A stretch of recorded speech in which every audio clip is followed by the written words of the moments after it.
Salut mon grand. Dans la vie, il y a aussi la mort.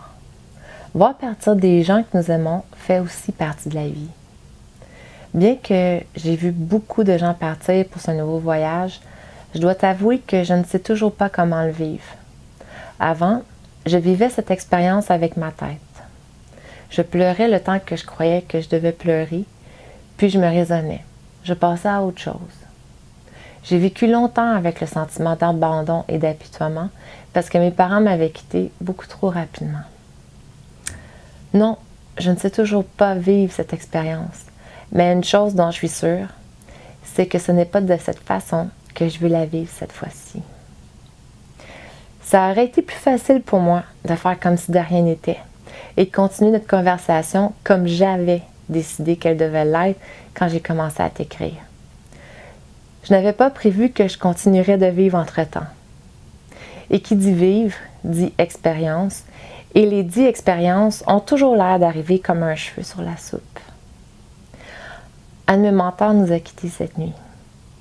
Quand j'ai entrepris ma nouvelle vie, j'avais beaucoup de difficultés à rester assise et à être à l'écoute de notre être humain.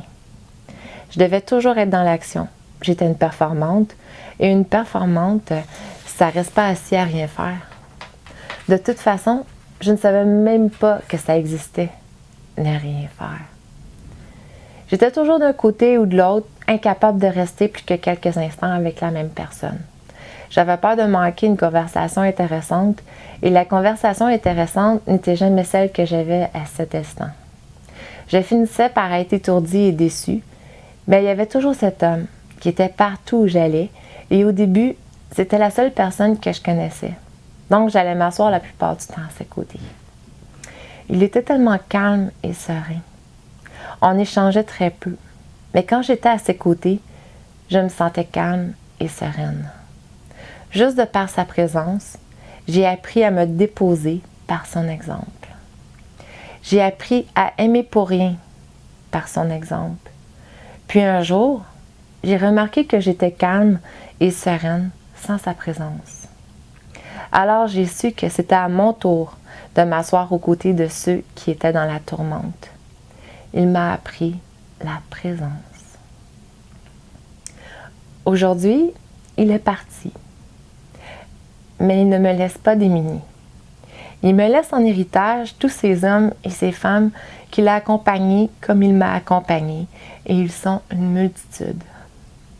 C'est aussi à eux tous que je dis merci de l'avoir accompagné et d'avoir capté ce qui fait que cet homme était cet homme. Oui, aujourd'hui, ils sont mon héritage. Un jour, je partirai, mon grand.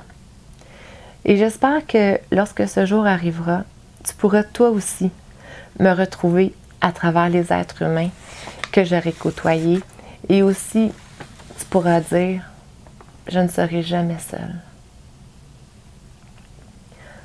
Je t'aime.